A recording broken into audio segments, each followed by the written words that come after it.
Flamengo. E a vantagem de jogar pelo empate deram a tranquilidade que o Flamengo não sofreu.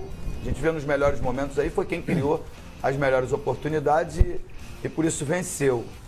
A penalidade realmente ela existiu numa bobeira do Luan, né? E talvez expertise assim, maior do Everton, que fez uma ótima partida, foi um dos destaques da equipe do Flamengo. E aí tá aí o gol, né? Ele foi esperto, se antecipou. Eu achei que ele não teve a intenção, Ele não teve, ele não tá olhando, ele não percebe que o Everton, o zagueiro, ele tem que marcar, ele tem que olhar a bola e observar o adversário. Ele esqueceu totalmente do adversário e olhou só para a bola, marcou só a bola. Aí a bola veio na direção dele, ele fez menção de tirar com a perna esquerda, acabou acertando o Everton e cometeu o pênalti. Um foi esperto. Foi pênalti, né? Foi pênalti. O outro bobeou, a gente vê aí, ó, volume de jogo bem maior, uma tabela do Guerreiro com o Ilharão dentro da área do Vasco. O Vasco meio atrapalhado, eu diria, mas como tem força, como tem camisa, como tem tradição, insistiu, foi pra cima, tentou. O Vasco foi não estava valente. nervoso? Você não sentiu? Eu senti o Vasco nervoso. O Rodrigo, inclusive, falou isso depois do jogo, Edmundo. Que ele considera que o time do Vasco ficou nervoso durante o jogo. Não sei porquê, mas... Enfim. O clássico, ele já é nervoso. Mas se você não produz, você fica ainda mais nervoso. Né? Tem a necessidade de vencer porque o adversário jogava pelo empate. Tudo isso criou uma atmosfera ruim para o Vasco, que é menos organizado. Quando você é menos organizado, por que o Vasco estava 9 partidas sem perder para o Flamengo e até com uma certa hegemonia? Porque o time do Jorginho do ano passado era mais organizado do que esse do Cristóvão. Oi? Vinha do Doriva lá de trás. Vinha do Doriva, exatamente, e com o Jorginho. Era um time mais organizado. O Vasco hoje não tem a organização, lança a campo um jogador como o Wagner, que está há 4, 5 meses sem jogar.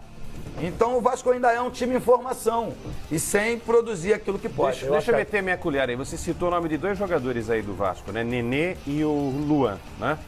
O Luan é muito bom zagueiro, mas hoje ele esteve abaixo da crítica. E o Nenê, se a gente comparar o que ele produziu perto do que foi produzido pelo Diego, né? O Nenê ficou também bem abaixo. O Nenê foi uma figura apagada. Então eu queria trabalhar em cima dessas 2 posições. O Hever teve uma participação hoje muito boa. O Hever foi muito seguro ao longo dos 90 e poucos minutos. E o Diego é impressionante como esse cara joga bola. Inteligência, um cara que está sempre ligado em tudo, no movimento do jogo. Ele chama o jogo, ele se desmarca. É incrível. O que esse cara tá jogando de bola, inclusive no radar do Tite. O Tite está olhando com muito carinho para alguns jogadores que atuam no futebol brasileiro, claro, mas em especial para o Diego, porque o Diego pode ser uma figura importante para a seleção do Brasil. Alguém vai dizer, mas já passou o tempo do Diego na seleção e tal. Eu não sei se passou o tempo do Diego na seleção. Passou, não. Eu também não acho. Eu só queria citar isso em cima do que o Edmundo falou, porque o Edmundo citou Luan e Nenê, e do outro lado, os melhores jogadores, na minha visão, foram justamente o cara da criação, que foi o Diego, autor do gol do pênalti, e o Hever, muito seguro na defesa. O Rômulo muito bem também. O Rômulo quase fez um golaço no finalzinho do jogo, ali pelos 30 do segundo tempo, quando o Flamengo pressionava em busca do segundo gol. O Arão aparecendo como segurança atrás, mas se infiltrando, é dele o passe para o pênalti que sofre o Everton. A grande diferença do Flamengo e Vasco de hoje para os Flamengos e Vascos dos últimos 2 anos é que o Flamengo tem um reforço para 2017 que há anos não tinha. A base, a estrutura de equipe, a manutenção de um jeito de jogar que vem desde que o Zé Ricardo assumiu. E o Flamengo que o Vasco encontrava, quando o Eurico dizia é um campeonato à parte, era um campeonato à parte, o Vasco conseguiu fazer isso. Tem um número impressionante que o Vasco nos últimos 3 anos disputou 28 clássicos e perdeu só pela 4ª vez, contando os jogos contra o Fluminense, Botafogo e Flamengo. O Vasco se dedica aos clássicos, mas teve vantagem nos clássicos contra o Flamengo muito em função de ter um conjunto que o Edmundo citou e o Flamengo não tinha esse conjunto. Hoje acontece exatamente o oposto. O Flamengo tem uma estrutura de equipe e isso empurra o Flamengo. Pode não ser o campeão da semana bola, vai depender do jogo contra o Fluminense. Aliás, o Fluminense tem um detalhe de uma curiosidade. O Abel, como jogador, 40 anos atrás, ganhou um turno como zagueiro do Vasco sem sofrer gol. Era a barreira do inferno, Mazzaropi, Orlando, Abel, Geraldo e Marco Antônio. E o segundo turno inteiro o Vasco não sofreu gol. E 40 anos depois, o Abel, como técnico do Fluminense, pode ganhar um turno sem sofrer gol, porque o Fluminense ainda não foi vazado. Agora, ô Simon, o Edmundo e o PVC estão falando que o time do Flamengo tem uma base, é verdade, mas além da base, o time do Flamengo tem um elenco Tem talento. bom demais. Eu comparava esse jogo meio parecido até com o Corinthians e Palmeiras na quarta. Na quarta-feira eu comentava, eu falei, olha, o único jeito que eu vejo o Corinthians ganhar do Palmeiras é entrar com uma outra postura, com uma atitude, porque time por time, o Palmeiras tem muito mais. E eu via esse jogo de hoje da mesma forma. Time por time, Simão, o Flamengo tem muito mais time hoje do que o Vasco. Eu falei, o Vasco só ganha da postura, da atitude, mas não deu. Não deu por tudo isso aí que você falou. O Flamengo foi superior, demonstrou dentro do campo de jogo, tem jogadores mais talentosos, a equipe está mais afinada, não é? Os jogadores já estão se acertando bem melhor. O Hever, concordo com o Quesada, jogou muita bola. E dizer que o Inter dispensou o Hever para ficar com o Hernando. Né? Hernando e Paulão na zaga. Incrível. E aí o Diego na meia cancha caiu que foi como uma luva e o Guerreiro no ataque. Então essa espinha dorsal aí é muito boa, não é? O Arão, assim, fantástico jogador de futebol, evoluindo muito. Então a equipe do Flamengo é assim uma equipe muito consistente, bem superior à do Vasco. O clássico, evidentemente, que tem um pouquinho, não é? Essa questão emocional que envolve um clássico, mas o Flamengo mereceu ganhar, jogou bem melhor. E agora, evidentemente, é outra história contra o Fluminense. E o Zé Ricardo ainda teve um problema, né? Porque o Mancoede machucou.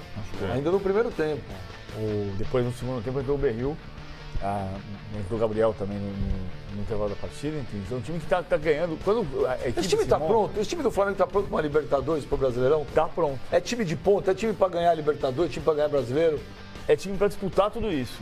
Para disputar tudo isso. Você ter certeza de ganhar, não vai ter, mas... Mas é time para brigar na ponta. Vai brigar. E vai brigar. Repito, o grande reforço do Flamengo desse ano, a parte da chegada do Berril, do Trauco, que tem jogado bem, a presença firme do Hever, o talento do Diego, o grande reforço do Flamengo é ter uma estrutura que se mantém por 10 meses. E quando você tem essa estrutura, você troca as peças e o conjunto se mantém. É isso. É isso que falta, principalmente ao Vasco.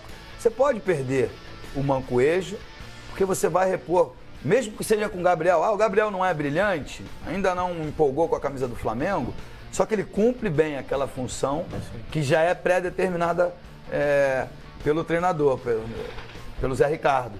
E o Flamengo fazendo isso vai ser sempre um time que vai chegar nas competições. Também estou com o PVC, não sei se ele está pronto para ser campeão, porque o futebol brasileiro tem muitos times fortes, mas eu acho que ele vai chegar longe em todas as competições. Hoje entraram, Benja, Gabriel, não é? Viseu e o Berril. Olha só o banco que o Flamengo tem. Não vamos nem falar do Conca, porque o Conca é só final de abril e início de maio. Você imagine quando o Conca estiver bem para se encaixar nessa equipe. A torcida não gosta, mas a gente tem que analisar o que o cara representa. O Márcio Araújo é banco desse time, numa necessidade. Quando não der para jogar aí o Rômulo, de repente um Arão, você tem o Márcio Araújo. Então, quer dizer, banco é fundamental para um time que tem aí uma temporada com muitos e muitos jogos. O Campeonato Brasileiro é super longo, Libertadores é uma competição também muito difícil. Então, em cima disso que o PVC falou, né, de se manter essa estrutura, mas uma estrutura que se valorizou ainda mais com a chegada desses reforços. Então, para responder sua pergunta, para mim o Flamengo é favorito, ao lado de outros times, claro, mas para Libertadores e Campeonato Brasileiro, eu acho que o Flamengo vai brigar até o final. Agora, parece que o Diego está no Flamengo há uns 10 anos, hein? Incrível, né?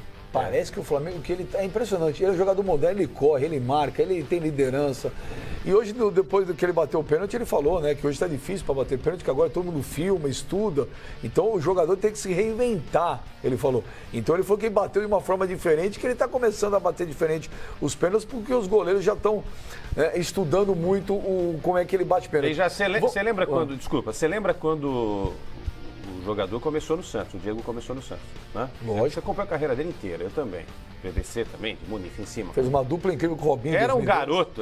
O que esse cara cresceu, eu tô falando como homem, né? Ele veio aqui segunda-feira participar do nosso... Eu assisti, estava muito bom. Incrível. O Abelão, uma figura também fantástica, mas você viu a entrevista, você já o entrevistou também. como o cara cresceu, né? Essa experiência dele no futebol da Europa, sujeito extremamente preparado. Então, quer dizer, isso também explica o sucesso do atleta, né? Porque ele sempre foi talentoso, ele foi, mas muitos jogadores, infelizmente, às vezes se perdem na carreira. Não, o Diego não, é um cara sustentado, é um cara muito bem preparado. Eu fiquei realmente impressionado com o crescimento dele, voltando agora para o futebol do Brasil. Bom, vamos ver alguns personagens do jogo hoje, Flamengo e Vasco. Deu Flamengo 1-0, Flamengo e Fluminense vão fazer a final da Taça Guanabara. E você pode votar na nossa enquete que está no Twitter. Quem será o campeão da Taça Guanabara? Põe lá, olha lá, vai aparecer aqui na telinha. A UP-Fla ou a UP-Flu? Temos parciais aí já, ô produção? Tem uma parcial aí da enquete? Como é que tá? Olha, tá 73% por enquanto votando que o Flamengo será o campeão e 27% votando que será o Fluminense o campeão. E de novo, vamos fazer figas para esse jogo ser no Maracanã. Vamos ouvir os personagens do jogo. Acho que sem confiança não, né? Acho que confiança não é a palavra, mas isso mostra que a gente está no caminho certo, que a gente está fazendo as coisas da maneira correta, que a gente está trabalhando bem. Obviamente era um clássico, a gente não ganhava deles há algum tempo, então isso mostra que agora a gente tá jogando com mais amor, com mais raça, com mais posse de bola. Então, o resultado demonstrou tudo isso que a gente vem fazendo desde o ano passado. Culminou no resultado de hoje. Conseguimos a vitória, eu acho que tivemos algumas individualidades que sobressaíram, mas o fundamental é coletivamente que nós chegamos ao nosso objetivo maior, que foi a vitória. Sabia que ia ser um jogo bem pegado, mas a gente tinha que sair com a vitória, pelo momento que está passando o time, pela união que tem esse time. A gente merecia ganhar e hoje demonstramos mais uma vez que esse time está para brigar por muitas coisas, né? Esses clássicos aqui no Rio são bem pegados, a gente tem que se concentrar, trabalhar bem, se preparar bem. E como eu falei, tentar ganhar essa Taça Guanabara. Né? Na sua opinião, o Flamengo já está pronto para a Libertadores, para a estreia contra o São Lourenço? Acho que a gente está passo a passo chegando ao que o professor quer, né? Eu acho que esses jogos servem muito para essa preparação e agora, como te falei, agora só falta levantar essa taça e chegar em ótimas condições para o primeiro jogo. Vocês ouviram aí os jogadores do Flamengo, o Arão, o Guerreiro e o Hever. Ô Edmundo, Oi. Falando um pouco do Vasco, como é que entra o Luiz Fabiano nesse time do Vasco aí? Ele entra pura e simplesmente no lugar do Thales, porque ele é centroavante e não sabe jogar em outra posição. O que me preocupa é que tomara que não seja assim, que o Cristóvão escale pelo nome.